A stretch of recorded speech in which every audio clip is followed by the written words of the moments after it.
بسم اللہ الرحمن الرحیم۔ ایپیسوڈ 47۔ کتاب کا نام سیرت حضرت عمر فاروق رضی اللہ تعالیٰ عنہ، خلیفہ ثانی، عادل حکمران، فاتح روم و فارس، شہید محراب، امیر المؤمنین سیدنا حضرت عمر بن خطاب رضی اللہ تعالیٰ عنہ کی مکمل سیرت کے تابناک نقوش۔ مصنف ڈاکٹر علی محمد الصلابی۔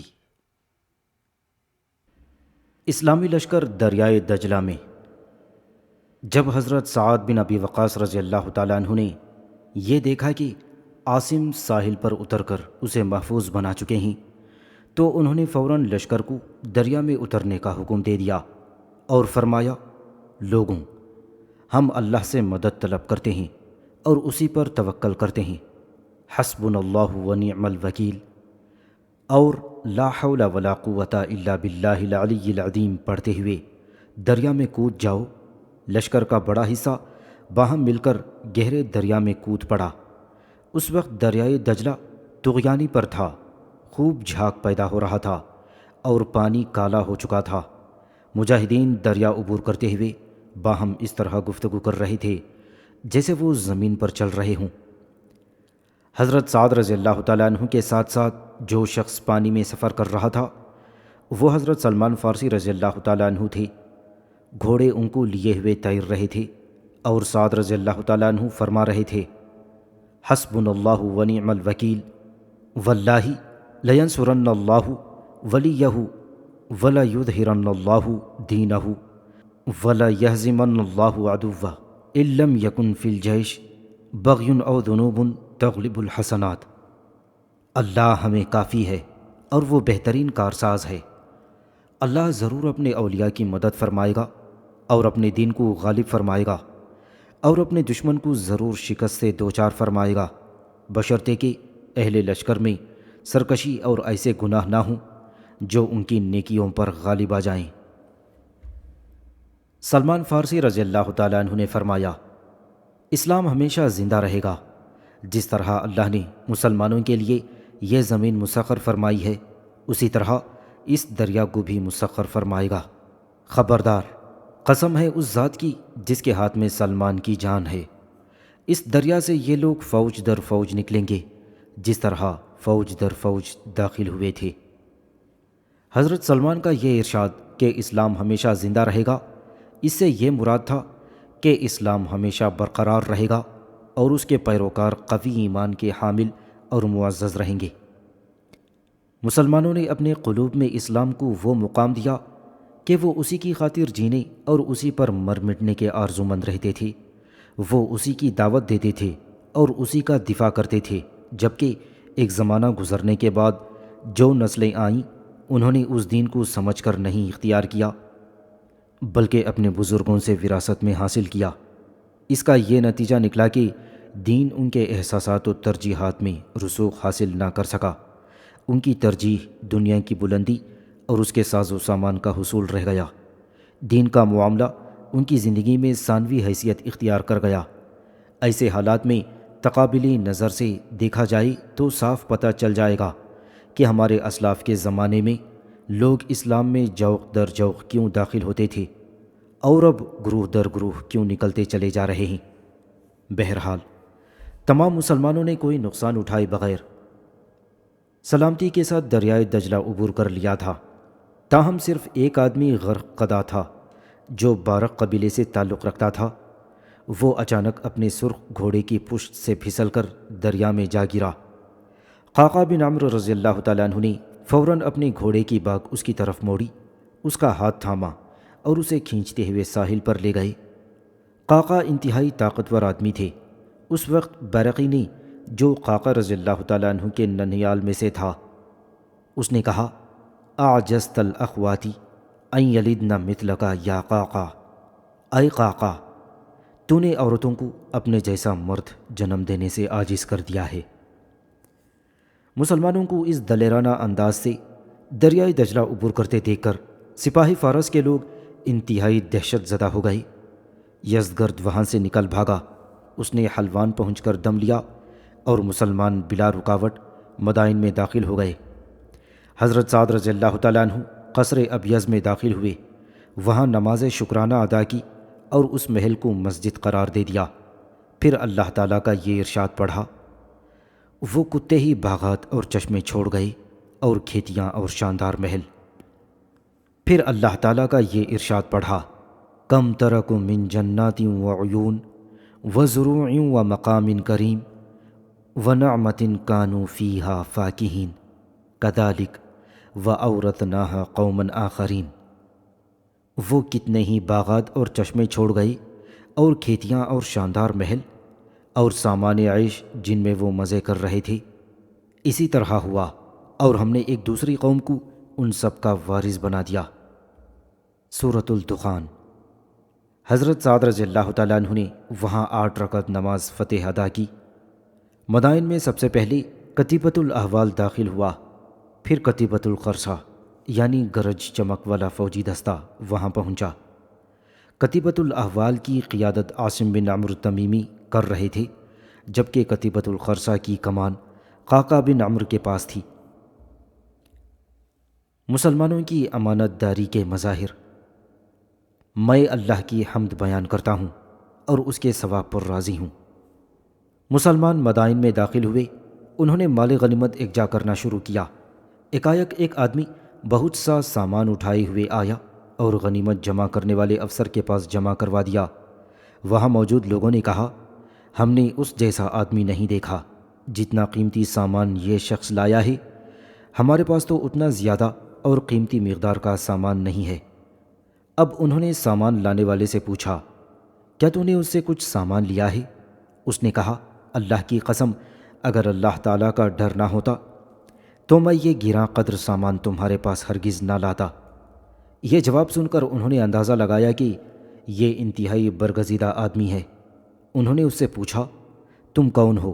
اس نے جواب دیا، اللہ کی قسم میں تمہیں ہرگز نہیں بتاؤں گا کیونکہ تم مجھے اچھا کہو گے، نہ میں کسی اور کو بتاؤں گا، مبادا وہ میری مدح سرائی کرے۔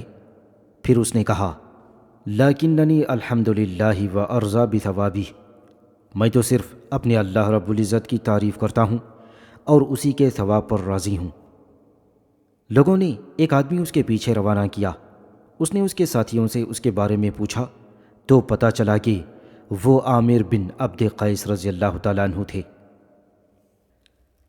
اسما بن حارث ضبی کی دلیری اور دیانت داری۔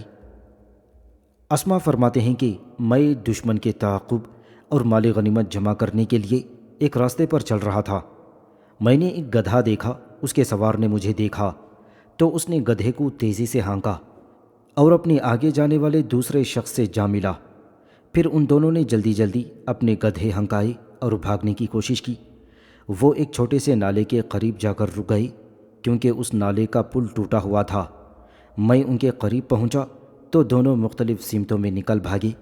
ان میں سے ایک نے مجھ پر حملہ کیا، میں اس پر لپکا اور اسے قتل کر دیا۔ اس دوران دوسرا شخص بھاگ چکا تھا۔ میں واپس گدھوں کے پاس آیا، انہیں ہانکا اور مال غنیمت کے انچارج کے پاس لے آیا۔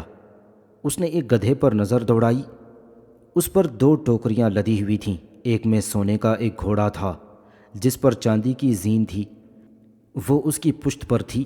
وہ یاقوت اور زمرد کی موتیوں سے تیار کی گئی تھی، یہ موتی چاندی میں جڑے ہوئے تھے۔ اس کی ایک لگام تھی جسے سونے اور چاندی سے تیار کیا گیا تھا۔ اس گھوڑے پر ایک گھڑ سوار تھا، وہ چاندی کا بنا ہوا تھا، اسے موتیوں سے مرصع تاج پہنایا گیا تھا۔ دوسری ٹوکری میں چاندی کی ایک اونٹنی تھی، اس پر سونے سے بنا ہوا ایک کپڑا تھا، اس پر پالان اور مہار بھی سونے ہی کی بنائی گئی تھی، اور یہ سب چیزیں یاقوت کے موتیوں سے مرصع تھیں۔ اس اونٹنی پر ایک سوار تھا جس نے جواہر سے مرصع تاج پہن رکھا تھا۔ ان نہایت بیش قیمت چیزوں کو کسریٰ ہمیشہ اپنے خزانے میں محفوظ رکھتے تھے۔ قعقاع بن عمرو رضی اللہ تعالیٰ عنہ کا کارنامہ۔ حضرت قعقاع نے ایک مجوسی کو دیکھا، وہ لوگوں کا دفاع کر رہا تھا۔ قعقاع نے اسے قتل کر دیا۔ انہوں نے دیکھا کہ اس کے قریب 2 بورے اور 2 بڑے صندوق ہیں۔ قعقاع نے دیکھا کہ ایک بورے میں 5 اور دوسرے میں 6 تلواریں تھیں۔ یہ شاہان فارس کی وہ نہایت قیمتی تلواریں تھیں جن سے وہ اپنے حریفوں سے نبرد آزما رہتے تھے۔ ان میں کسریٰ اور ہرقل کی زرہیں بھی تھیں۔ قاقا یہ سب چیزیں لے کر حضرت سعد رضی اللہ تعالیٰ عنہ کی خدمت میں حاضر ہوئے۔ حضرت سعد نے فرمایا، ان تلواروں سے ایک پسند کر لو۔ قاقا نے ہرقل کی تلوار پسند کر لی۔ حضرت سعد نے ایک زرہ بھی قاقا کو عنایت فرمائی، وہ بہرام کی زرہ بتائی جاتی تھی۔ پھر حضرت سعد نے کسریٰ اور ہیرا کے بادشاہ نعمان کی تلواریں روک کر باقی سارا سامان قتیبۃ الخرصہ کو عطا فرما دیا۔ وہ قاقا کی زیر قیادت تھا۔ بعد ازاں حضرت سعد نے کسریٰ اور نعمان کی تلواریں امیر المؤمنین سیدنا عمر رضی اللہ تعالیٰ عنہ کی خدمت میں بھیجنے کا فیصلہ فرمایا، کیونکہ عرب ان چیزوں کے بارے میں خوب واقفیت رکھتے تھے۔ وہ چاہتے تھے کہ عرب ان چیزوں کو خود اپنی آنکھوں سے دیکھیں۔ صحابہ اکرام رضی اللہ تعالیٰ عنہ مجمعین کی طرف سے اسلامی لشکر کی مدح۔ اکابر صحابہ اکرام نے اسلامی لشکر کی بڑی تعریف و توصیف فرمائی۔ حضرت سعد بن ابی وقاص رضی اللہ تعالیٰ عنہ نے فرمایا، اللہ کی قسم، بلا شبہ یہ لشکر امانت دار ہے۔ اگر اہل بدر کی فضیلت مسلمہ نہ ہوتی تو میں اس لشکر کو اہل بدر سے بھی افضل گردانتا۔ جابر بن عبداللہ فرماتے ہیں، اس ذات کی قسم جس کا کوئی شریک نہیں، ہم نے قادسیہ کے مجاہدین میں کوئی ایسا شخص نہیں دیکھا جو دنیا کا طلبگار ہو، وہ سب آخرت کے تمنائی تھے۔ ہم نے 3 آدمیوں کو ان کے سابقہ ارتداد کی وجہ سے متہم جانا، مگر ہم نے غنیمت کے سلسلے میں ان سے بڑھ کر امانت دار اور زاہد نہیں دیکھے۔ وہ تینوں طلیحہ بن خویلد، عمرو بن معدی کرب اور قیس بن مکشوع تھے۔ تعریف و تحسین کے سب سے بڑے کلمات سیدنا عمر رضی اللہ تعالیٰ عنہ نے اس وقت ارشاد فرمائے جب انہوں نے مدائن کی غنیمت کا خمس ملاحظہ فرمایا۔ اس میں کسریٰ کی تلوار، اس کا پٹکا اور قیمتی پتھر زبرجد بھی تھا۔ انہوں نے فرمایا، بلا شبہ جن لوگوں نے یہ سب کچھ پیش کر دیا وہ انتہائی امانت دار لوگ ہیں۔ یہ بات سن کر حضرت علی رضی اللہ تعالیٰ عنہ نے ارشاد فرمایا، انک عففت فعفت الرعیہ ولو رتعت لرتعت۔ خود آپ نے قناعت اور عفت اختیار کی تو لوگوں نے بھی آپ سے قناعت اور عفت کا سبق سیکھا۔ اگر آپ ناجائز ذرائع سے دولت بٹور کر خوشحال ہو جاتے تو آپ کی رعایا بھی ایسا ہی کرتی۔ نوادر غنیمت اور سیدنا عمر رضی اللہ تعالیٰ عنہ کا موقف۔ حضرت سعد نے سیدنا عمر کی خدمت میں کسریٰ کی قبا، اس کی تلوار، کنگن، شلوار، قمیض، تاج اور موزے ارسال فرمائی۔ یہ سب چیزیں ریشم، سونا اور جواہرات سے بھی بڑھ کر نہایت قیمتی نوادرات تھے۔ سیدنا عمر نے لوگوں کے مجمع کی طرف دیکھا، انہیں سراقہ بن مالک بن جشام رضی اللہ تعالیٰ عنہ نظر آیا۔ وہ لحیم و شہیم آدمی تھا۔ سیدنا عمر رضی اللہ تعالیٰ عنہ نے فرمایا، اے سراقہ، کھڑا ہو جا اور یہ سب کچھ پہن کر دکھا۔ سراقہ کہتے ہیں، میں خوشی خوشی آگے بڑھا اور وہ سارا لباس پہن لیا۔ سیدنا عمر رضی اللہ تعالیٰ عنہ نے فرمایا، دوسری طرف رخ پھیر سراقہ۔ سراقہ کہتے ہیں، میں نے دوسری طرف رخ پھیرا۔ پھر سیدنا عمر نے فرمایا، ادھر میری طرف دیکھ۔ میں آپ کی طرف مڑ گیا تو حضرت عمر نے فرمایا، کتنے تعجب کی بات ہے، مدلج قبیلے کا ایک بدو کسریٰ کی قبا، شلوار، پٹکا، تاج اور موزے پہنے کھڑا ہے۔ پھر فرمایا، اے سراقہ، اگر پہلے کسریٰ کے اس ساز و سامان میں سے کچھ تیرے بدن پر ہوتا تو تیرے اور تیری قوم کے لیے باعث شرف ہوتا، اب تو اسے اتار دے۔ سراقہ کہتے ہیں، میں نے وہ لباس اتار دیا۔ سیدنا عمر رضی اللہ تعالیٰ عنہ نے فرمایا، اے اللہ، بلا شبہ تو نے یہ سب کچھ اپنے محبوب رسول اور نبی محمد صلی اللہ علیہ وسلم کو مرحمت نہیں فرمایا، حالانکہ وہ تجھے مجھ سے زیادہ محبوب و مکرم تھے۔ اے اللہ، تو نے یہ ساز و سامان حضرت ابو بکر صدیق رضی اللہ تعالیٰ عنہ کو نہ دیا، وہ تجھے مجھ سے زیادہ محبوب و مکرم تھے، تو نے مجھے یہ سب کچھ عطا کر دیا۔ اے اللہ، میں تیری پناہ پکڑتا ہوں اس سے کہ تو مجھے کسی فتنے میں مبتلا کر دے۔ پھر وہ اس قدر روئے کہ قریب بیٹھے افراد کی آنکھیں بھی بھیگ گئیں اور انہیں سیدنا عمر پر بڑا ترس آیا۔ لیکن سیدنا عمر نے عبد الرحمن بن عوف رضی اللہ تعالیٰ عنہ کو حکم دیا کہ شام ہونے سے پہلے پہلے یہ تمام نوادر بیچ کر حاصل ہونے والی رقم مسلمانوں میں تقسیم کر دیں۔ معرکہ جلولہ۔ مدائن سے مختلف راستوں کے ذریعے سے بھاگے ہوئے اہل فارس جلولہ پہنچے۔ انہوں نے آپس میں ایک دوسرے کو ملامت کی اور کہا کہ اگر تم اب بکھر گئے تو پھر کبھی جمع نہیں ہو سکو گے۔ یہ وہ جگہ ہے جو ہمارے مابین فرق پیدا کر دے گی۔ چلو ہم سب عربوں کے خلاف یکجا ہو جائیں اور ان سے جنگ کریں۔ اگر ہم غالب آ گئے تو ہمارا مقصد پورا ہو جائے گا، اور اگر شکست ہوئی تو گویا تب بھی ہم اپنا فرض ادا کریں گے۔ لہٰذا وہ سب مہران رازی کی زیر قیادت میں وہاں جمع ہو گئے۔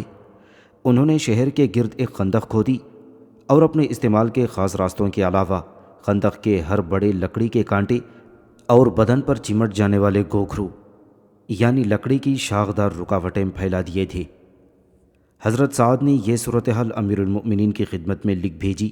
انہوں نے لکھا کہ ہاشم بن عتبہ بن ابی وقاص کو 12,000 کی نفری دے کر جلولہ روانہ کرو۔ مقدمۃ الجیش پر قعقاع بن عمرو تمیمی، میمنہ پر مسعر بن مالک، میسرہ پر عمرو بن مالک بن عتبہ، جبکہ ساقہ پر عمرو بن مرہ جہنی کو مقرر کر دو۔ ہاشم 12,000 کا لشکر لے کر جلولہ کی طرف بڑھے اور جلد ہی جلولہ کا محاصرہ کر لیا۔ اہل فارس لڑائی کو طول دیتے رہے۔ وہ اپنی مرضی سے قلعوں سے باہر نکلتے اور مسلمانوں سے ٹکراتے رہے۔ انہوں نے تقریباً 80 حملے کیے۔ ہر حملے میں اللہ تعالیٰ نے مسلمانوں کو دشمن کے مقابلے میں سرخرو رکھا۔ مسلمان لکڑی کے کانٹوں اور گوگھروؤں کے باوجود دشمن پر غالب آتے رہے۔ دشمن نے بعد ازاں لوہے کے کانٹے اور گوگھرو بچھا دیے۔ ہاشم نے لشکر سے خطاب کیا اور فرمایا، مجاہدوں، یہ منزل بعد میں آنے والی منزل کا پیش خیمہ ہے۔ حضرت سعد مسلسل کمک ارسال فرما رہے تھے۔ جب محاصرے نے طول کھینچا اور اہل فارس مسلمانوں کے صبر اور استقامت سے تنگ آ گئے تو وہ مسلمانوں سے جنگ کرنے کے لیے باہر نکل آئے۔ ہاشم نے اپنی فوج سے کہا، تم اللہ کی طرف سے آنے والی آزمائش کی اس گھڑی میں ثابت قدم رہو۔ ممکن ہے اللہ تعالیٰ تمہیں اجر اور غنیمت دونوں انعامات عطا فرمائے۔ اب تم اپنے اللہ کو راضی کرنے کے لیے میدان کارزار میں کود پڑو۔ دونوں لشکر باہم جدال و قتال میں مصروف ہو گئے۔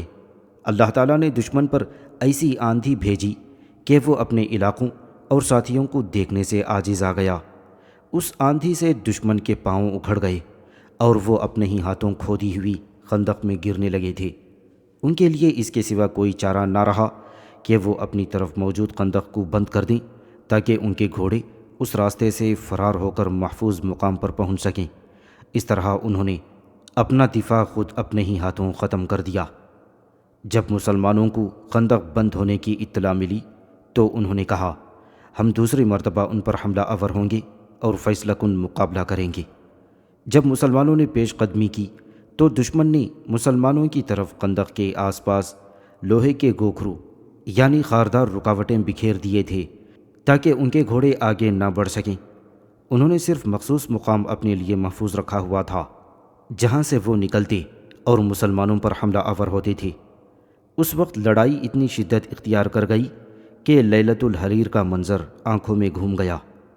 لیلۃ الحریر قادسیہ کی ایک رات تھی۔ فرق صرف یہ تھا کہ یہ لڑائی محدود تھی اور جلد ختم ہو گئی تھی۔ حضرت قعقاع رضی اللہ تعالیٰ عنہ نے دشمن کو پلٹتے ہوئے دیکھا تو وہ تیزی سے اسی راستے پر آگے بڑھے اور خندق کے اس حصے پر قبضہ کر لیا جو دشمن کی گزرگاہ بنی ہوئی تھی۔